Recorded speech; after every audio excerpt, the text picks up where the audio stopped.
I'm moving because I have to reshare. I gotta share too. Okay, one moment. Hello. No one. And this beginning part, like half the time, like YouTube picks up like well after we start moving Yeah, I again. know. Oh, it took a while to connect here. Join us. Friends. We don't even have a good flow for this episode, so whatever, whatever. Hey, Andre. Hey, David. You're gonna be naughty and nice tonight.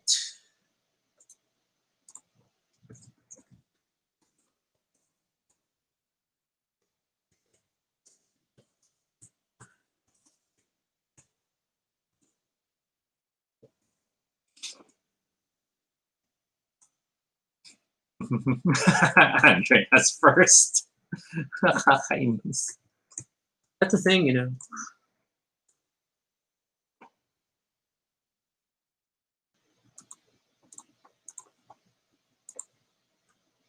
I guess I'll share the group.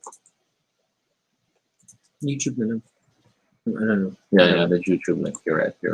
That's better. Si Carlo nandito na yan. Hello, Carlo.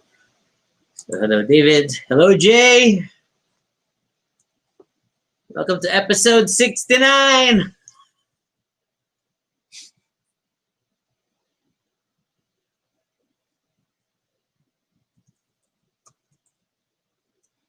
Today's shirt, as appropriate as possible, is our much beloved Dodong Pumping Scene shirts from the Jaja Saturna defunct line of shirts. And as always, if you are on YouTube or Facebook, please like the feed right now. Like it. Whoa. You know you can. Why do I have it? And share it so that more people join. Oh boy. It's just my insurance. It's been quite a week. Oh, there's Vince. Hello. Welcome. Nikki just keeps saying nice. I'm assuming this is a reference that we're not getting. No, I don't know. I totally don't understand what's up with Nikki. Hello, Vince. Thanks for joining us. So the way this works is sadly we oh, there's Prissy. We can only, hey Prissy, hey Vince. Yes, we're always in matching shirts. Yeah. So we can only hear you, but when you comment, no, we can't hear you at all. What is we talking about? Are we gonna open up to guests tonight? Are we gonna like pull people to join? And I don't think so. Okay. It's hard for midweek. And True. then and this topic, we must control it as much as possible, guys. I want to monetize this video. And to monetize this video, we gotta keep things PG. So for the I forgot my train of thought. I lost it. I'm just so happy that I was very energized by the earlier thing. Yeah, we were just talking with friends. That was amazing. At the first official LANSCON. No.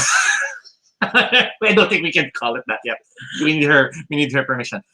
But yeah, I guess it's good enough as time to start. No, we wait for We've got 3 more minutes. Okay, because we officially start. I forgot. There was another friend who also wanted me to share. Sorry. We shall officially start at 9:05. We always have this warm up. Oh my gosh, Lance is here too. Hey, Lance. Lance, you're on a call. Oh, I'm sorry. She can't listen because people will hear. Yeah. Lance, you gotta. What you can do, Lance, is you could have headphones for that specific feed in one ear. And see how shallow we're going to be. Guys, we're already at 10 viewers. Oh my God. Yeah! 10 viewers! You celebrate the little things, ladies and gentlemen. So this is our tube guy who's very happy. Not appropriate. Okay. For the 69th episode. But yeah, thank you, 10 viewers. Wow, it's only 9:03. We actually have time to wait a bit more. Yeah, we try to wait a bit. For hello, Mike. Thank you for joining us. If you choose to stay, that's hello, awesome. Urim. Yeah, Urim. I'm just gonna wave. So for those who are new, we will have the official start in a bit. We always have this warm up before we start, just so that people can get in the Because room live and stream, join. you gotta wait for people to join. And then while you're here, engagement. Oh, Jobo's here. Hello, Jobo. Hey, Jabo. But basically, Baduy Pride is a show that we do practically almost every night at 9 p.m. Wow, that was a lot of modifiers for that for that noun. And we end up talking about things that are topics people have suggested, or topics we've decided based on suggestions. So we cannot word. No, I cannot word. And then, we try to keep things to 30 minutes, except like maybe on Fridays. We tend to run longer on Fridays or weekend episodes if we have time. Because what else are we gonna do? We're not going out. We've had previous episodes that talked on board games, talked about role-playing games, talked about the shows we're watching, the books we're reading, talked about coming out, talking about going out for the first time, meeting people. We haven't really talked about coming out. Oh yeah, you're right. Going out. Yeah. But yeah, so that's Baduy Pride, and we are officially starting. We might as well just start now. This is Toby. And this is Rocky. And if it's your first time here, welcome to Baduy Pride, our little space on the internet where we talk about anything we want. This is completely unscripted and not entirely accurate. No, I'm kidding. But at least it's honest. Jonas, we talk about everything and anything random live. And if it's not your first time here, thank you so much for joining us again. So we are spending 30 or so plus minutes talking about the naughty and nice things that we like. Yeah, I don't know. We don't have a good flow for this episode, guys. Everybody just wanted to do something crazy for episode 69. We actually have hit 69 episodes. Can you imagine that? Lockdown is long, guys. We should have that coffee cup that says, "Oh, I'm missing I'm something." fine. Yeah. Oh my gosh! And then, and then minor update. I have a Halloween costume already. Toby does not yet. We're trying not to just couple outfit because that can get a little redundant, especially if we do any online Halloween celebrations. So we've been challenged. But admittedly, Toby got me my costume, so it all evens out. So how this works is we will be checking the comments every now and then. We will share your comments as part of the show as we're going along. So please feel free, as are appropriate. Feel free to join the conversation, type away what you want to share, and we will make it part of the show. So naughty and nice. This is about everything that we like that's naughty or nice. Why don't you start, Toby? Because you suggested this topic. Yay! So it's the 69th episode. Of course, we had to think of something that was slightly naughty, but at the same time, we want to be able to monetize the episode. I like how everyone is turning everything we say into sexual innuendo. Nice. Oh my god. So as many of the people who have been watching the show know, we have our own little terminology because of the show, such as washing dishes or folding clothes. But no, we're not talking about that tonight. Tonight, we're talking about anything that we like that touch on naughty and nice things. Like there's, of course, shows that have characters that we find pretty hot or that we find them to be interesting in a more adult way. Those kind of shows we're in, it's easier to switch channels and play porn instead if your parents see you because it's too complicated to explain why you're happy or enjoying. I don't know where you're going with this. Toby's earlier example was like, maybe game mechanics we find really sexy. And like, okay, sure. That's a thing we can talk about. But yeah, so I think Nikki says, with a theme like that, see? I know, right? How do you intend to make this PG? We will try. We will try very hard.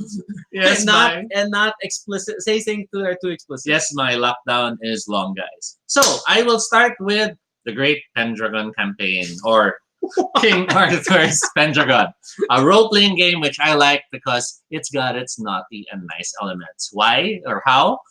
The game is not about playing a single character. It's about playing a character who goes through his life and I think I see where you're earns going and with collects this. glory by achieving great things. And part of the gameplay is actually making sure that you will have someone to carry your legacy. You need a backup character. Therefore, you must have children. to have a backup character. Part of the game mechanic in King Arthur's Pendragon is actually finding women, ladies to woo, or um, ladies to become the ones you'll be betrothed to. Because given the time period, the concepts of romance were still we don't have full romantic nights yet. They haven't really come into play, and not to mention the concept of romance doesn't really exist when you're talking about nobles. As far as relationships are concerned, political power, you marry for political purposes, you marry because of duty. So the game has that nice aspect of you have players wherein you can introduce NPCs who jive and connect with them on a nice personal level, but then you can introduce a lady who is by duty the better one to marry. So it has those nice conflicts, and it's. Urim says you're using distracting finger gestures. That obvious. Pendragon is also a game that literally has you rolling traits, which include traits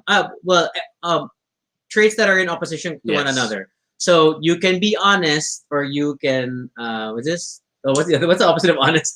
Can be deceitful. Deceitful. In the same way, you can be chaste. Or lustful. Which is, it's a thing. You will literally have Toby saying roll lustful to determine how you will respond to a situation. And admittedly, given the way the game is written, when you have major characters come in, for example, Guinevere, who is known to be one of the fairest in the land. Yes. Players have to roll to see if their characters end up having attractions or connections to her.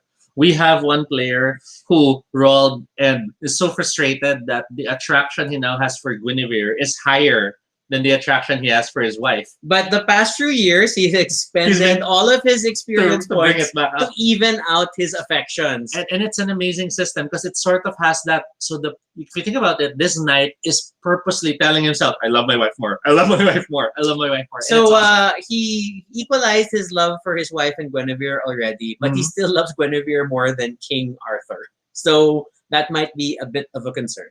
Yes. Okay. Other naughty and nice board games we like. Games in this case is Red Flags. This is always fun. We do not own a copy of Cards Against Humanity because that is not a nice game and it's not even a fun naughty game. But Red Flags is the perfect balance of naughty and nice because it's just it's really a dating game, or I guess. In it more specifically, you could say it's a reto game where you are trying to refer people of interest to other players. So instead of creating horrible situations, you are creating the perfect date for the other players at the table. But instead of the twist card, the red flag is the one thing that's wrong with them. And that was actually the photo I used to advertise today's episode. To be perfectly honest, there is an expansion called Sexy Red Flags, which adds very explicit sexual terminology to the game. It's okay. However, I will say my main complaint is it's very straight. So, not great with homosexual or same-sex groups. Unless I guess you take time to edit the cards down and remove the cards of the gender you are not fully interested in. So the one time we played Sexy Red Flags, it was not as sexy as it could be because it was a gay table. So it's like, oh no, we don't relate to this. No, not into that. But still, on the whole, Red Flags, great game. It's a lot more ironically positive than things like Cards Against Humanity. So we super like Red Flags. Totally naughty and nice game. This game also has those moments wherein you find yourself debating about certain things being positive cards or red flags. I remember there was one where candle making was a card introduced. Make scented candles is both a positive and a negative card. Depends on your perspective, really. But it's like super weird things like his fart smells like freshly baked cookies. It's a thing. David says gay red flags is just Grinder. No, because Grinder is not witty. So I think this results in much smarter play. I'm super gonna plug Red Flags. I don't know where I'm pointing. Red Flags. I agree with Mai, who states they need an LGBTQIA expansion. Yes. I guess we have to write one. No. I'm then introducing Cragmortha. Okay, David, please, sorry, Toby, please explain why this is naughty and nice. Cragmortha is a game wherein you play goblins who are being very naughty. I'm a little annoyed at the cover alignment. And the naughtiness is because the master is gone, so you are all now stealing the opportunity, taking the opportunity to try to steal pages from the Tome of Magic the master owns. Unfortunately, since you are goblins and you don't exactly know how you're supposed to be doing things, you end up triggering curses. And the curses are reflected in the game as actual physical things other players must do. For example, maybe you'll have to hold your hand up for the rest of the game. Maybe you'll have to hold a card between your lips for the rest of the game. Maybe you'll have to play the rest of the game with your tongue sticking out or your head between your legs. Or a card between your knees. Mm-hmm. And all these crazy physical challenges can make for a very interesting game. They can make games have that little, I guess you could say, ice-breaking feel, or you might be strangers in the first session, but in the later sessions you've been sticking your tongues out at each other for practically an hour, and you're now laughing about it, and you feel closer. Or at the very least, it's a warm-up with stretching, different stuff. So it's a thing. It's a thing. Physical challenges are, a great way to bond. It's like why Twister is such a popular party game. Cragmortha is a slightly more complicated game than Twister, but with more difficult positions. I was actually going to use Twister as an example. If you use Twister to get your naughty night started, Cragmortha might be the better one if you like board games. Yeah, okay. I don't know how to follow up from Cragmortha. Look at Irm's first reaction, I think, when you brought it up was, huh? Like, why is it Cragmortha? So, yeah, that is one aspect. What are other naughty and nice aspects we can explore? Because I don't know if I want to corrupt more of our board games in this manner. Well, it's hard to pull out because it's under a stack of other games. But it's hard to pull out. Oh my god, I thought we're keeping this monetization friendly. I'm just repeating sentences that you said. There's the Fog of Love. The Fog of Love is a two-player romance simulator game. I can bring out the bottom. No, I can't. I'll do it. You talk about the Fog of Love. Fog of Love is a two-player game where you simulate starting a relationship with someone. So what it does is it first assigns traits and an occupation to you. These help define sort of what your priority in life is, and then beyond that, you what's this? And then you'll go through different cards of scenarios where you have to choose. And more often than not, in order to help the relationship be together, you need to make the decisions that you need to make the same decision. Both of you have to figure out what each of you are going to choose. But at the same time, if you want to prioritize your own needs, your own career, your own stuff, then you may end up making decisions that are different from what the other person does. So it's that eternal question of, will you focus on yourself, or will you try to make the relationship work and meet halfway?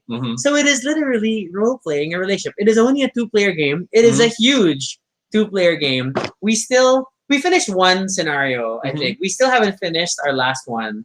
But it's actually a great storytelling game with beautiful components and all these things. Not super naughty. I guess it depends on the consent at the table and how you want to role play this precisely. But you will go through different dates, different hanging out, meeting the parents, whatever. So yeah, it's a pretty interesting game. What a nice example you thought of. How nice. I can't find the game is also not limited to straight relationships, which is amazing. They have cards. I can't find them. But basically, there were cards that show same-sex couples in a relationship. I felt a lot of it was very gender neutral, actually. Yeah, the writing is quite gender neutral, so it's not so bad. But yeah, it's a good way. But it's definitely one of those games where I would not. you are role playing a story. You are not playing yourselves.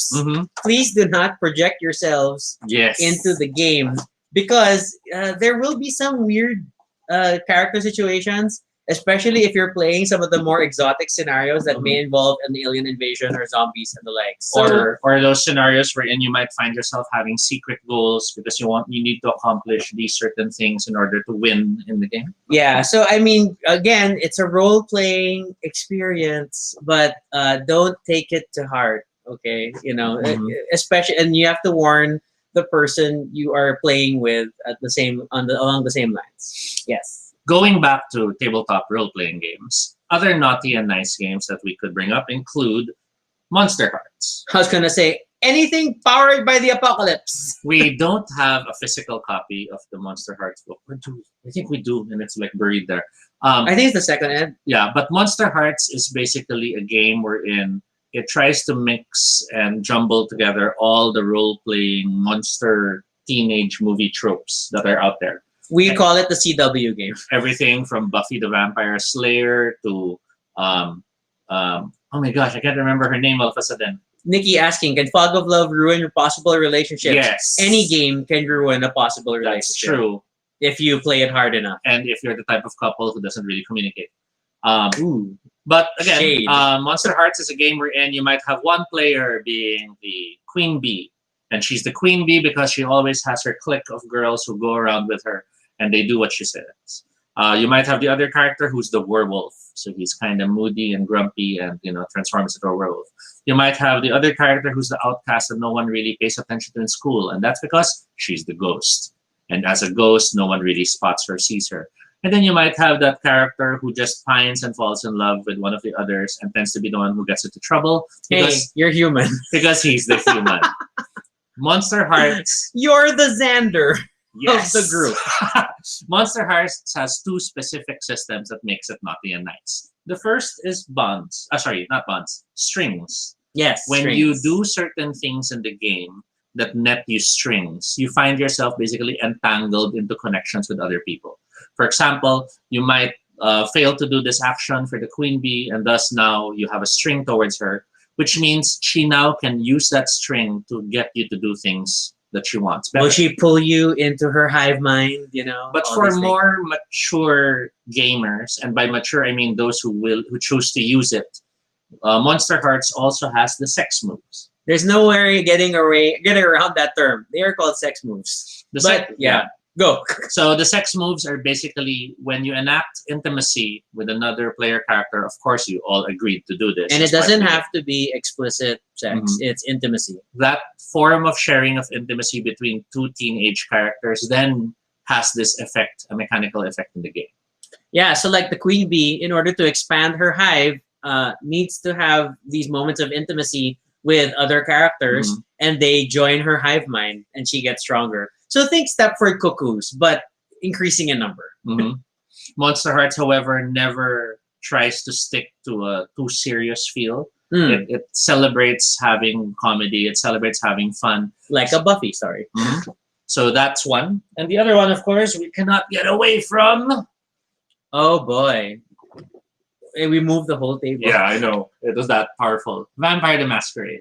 And I only bring out the 5th edition because it's right now the more impressive one to show off. It's also the closest one that we could bring out. But almost any edition of Vampire the Masquerade offers you opportunities to play games that have naughty and nice characters. In fact, one can say the base way to play a vampire game is to be a naughty and nice game because you're naughty, you're monsters, you're parasites that feed on human beings, but you're the nice parasites. You're the Camarilla vampires. You're the vampires who understand it's better to stay in the shadows to maintain the masquerade.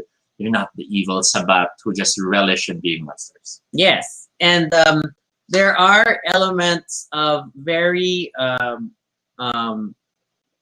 intimate undertones. I mean, just at the most basic level, like or even just the kiss. Yes, I mean, you can talk about when a vampire feeds on a human, the experience is not unpleasant. It's actually quite euphoric. And then they will feel a little high or drunk afterwards. So that's a weird system described effect in the game. So that's why there are people who want to feed vampires and they can become part of a herd supporting a vampire, which I'm sorry, it just means that they're the feeding stock. So it really depends on the predator type and all these things and all the little systems around it.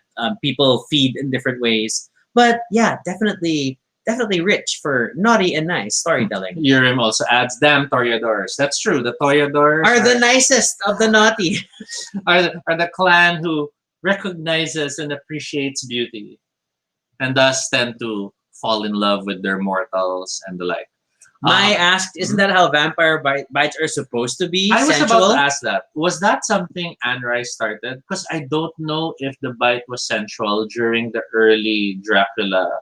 Yeah, I don't necessarily think it always was. I mean, it was more of a monstrous act in the earlier depictions. What I remember from the old vampire books was that they had the enchanting gaze, the stare.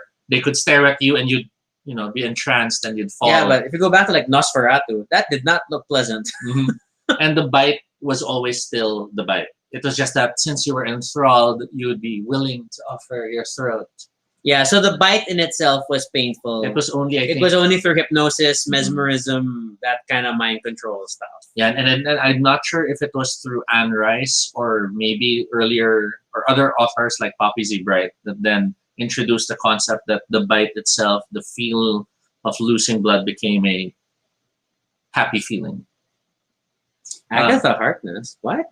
Dracula seduced the girl, Mina. Yeah, no, not Mina. The friend, Mina's friend. Oh, but then still, that was like more mesmerism and not, I mean, there was a big thing on hypnosis and mind control, but that was my impression. Urim shares Carmilla. I think that was the name. Yeah.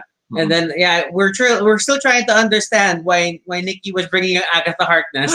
That's the Marvel character.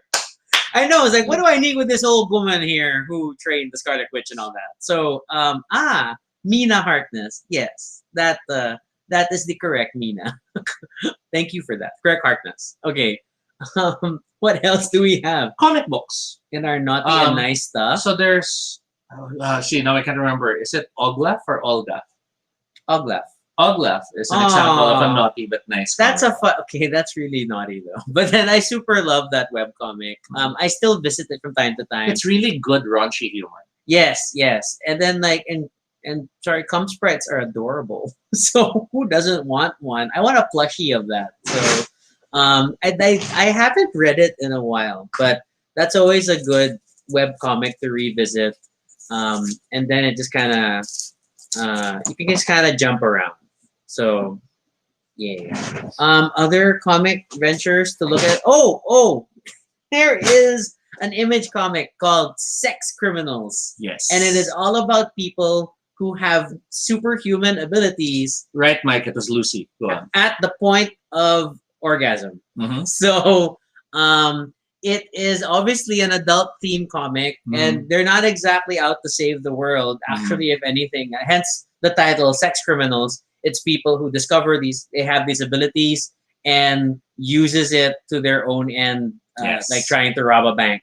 But of course, there's like the sex police who also have the same powers and try to capture them. I liked how in Sex Pistols they used Sex Criminals. Sex Pistols is different. Sorry, that's a band. Sex Criminals. How they used colors in the word balloons in order to help represent things. Yeah, if you're going into these otherworldly things, and I think one of the funnest moments is that there is Nikki says, "How am I not reading this?" One of the primary antagonists, who is a member of the sort of sex police, is someone who they don't know the name of initially, and they can only call her Kegel face because it looks like her face is all scrunched up as if she were doing Kegels, which she was because she can orgasm at will.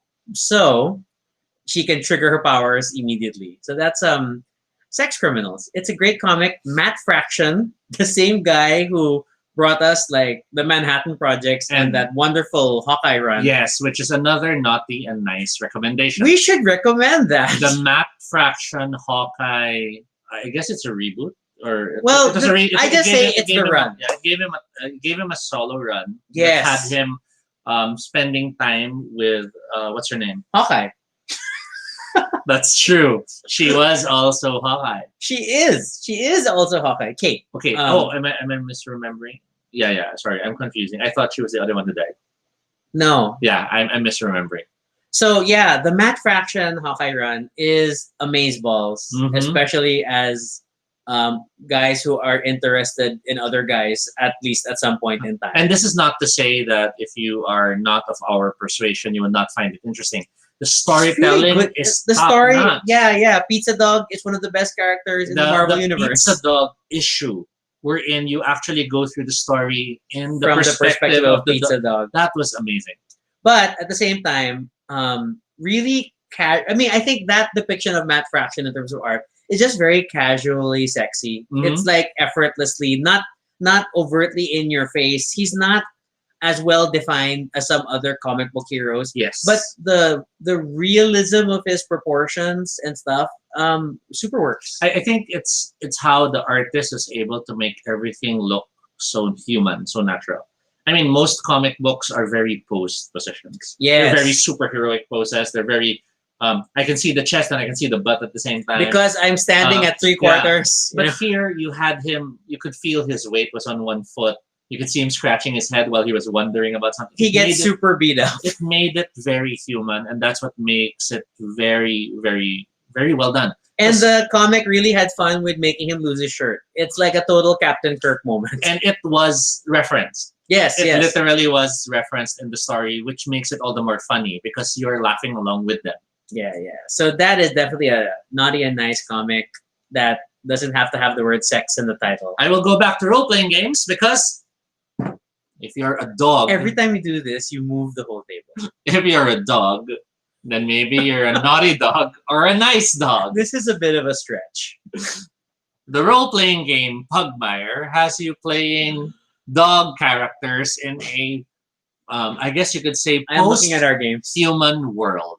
Similar to books like the Shannara Chronicles, wherein the setting is all about a world that was once ruled by man, but now no more. Pugmire has players play different dogs as fantasy characters. You have characters who are analogous to clerics, to paladins, to rangers, to fighters.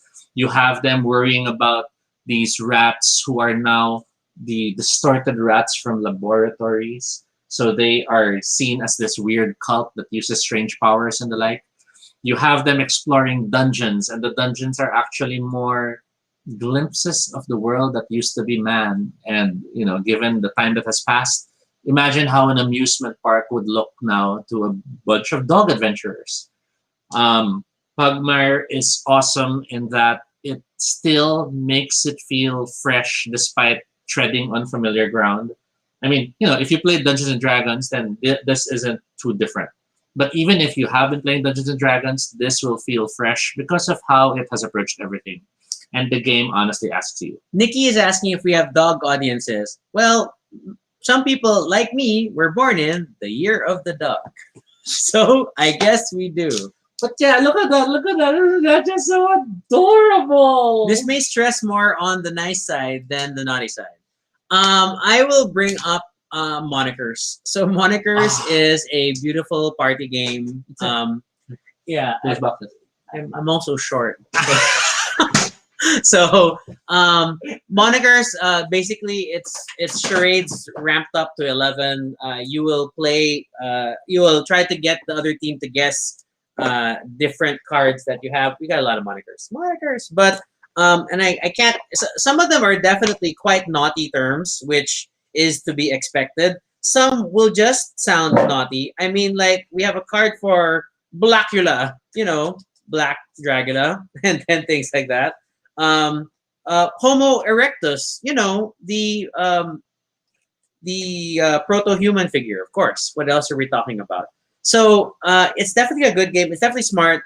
What's difficult is that you will have to role play it in different ways depending on the round. So initially, you just can't mention the title of the card. The next round, you will need to do charades to act out the card. The next round, you must describe it only through using one word, and so on and so forth. Super, super fun party game. And we have confirmed you can play it over a Zoom call, but that means only the owner of monikers will do all the acting. It is very tiring, but still, naughty and nice, totally possible. Going quickly through some of the comments, Mike says that vaguely sounds Redwallish. Oh, yes, because Redwall's the one about the mice and the thing. I see. That setting. Which then makes me think of Mouse Guard. Mouse Guard. Yes. Which Mouse Guard and Redwall are similar but different.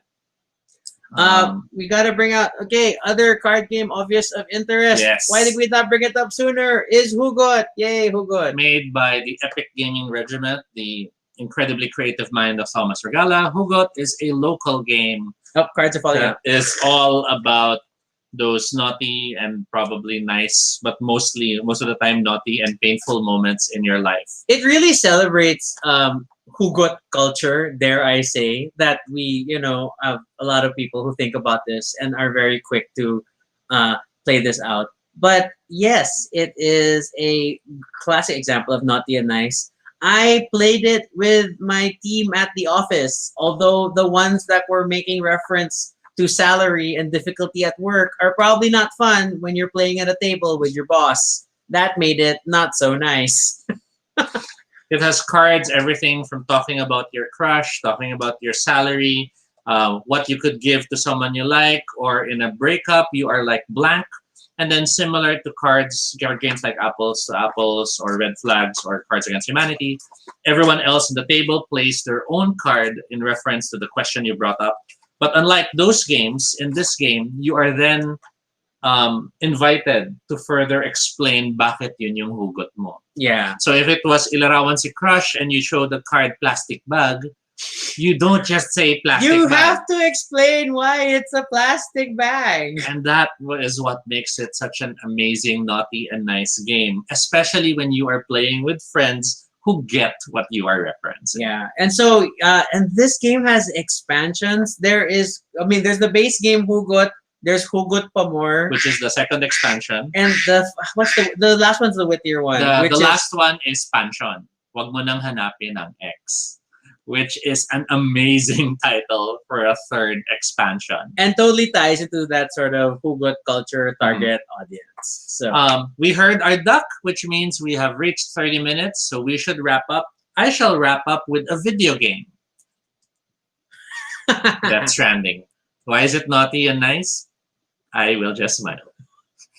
We don't even have a copy of the game. Toby just keeps watching videos. In Death Stranding, the game is divided into two portions. The first portion, which everyone has probably seen online in clips, has you being a courier, traveling through different landscapes, finding ways around things, avoiding monsters and threats.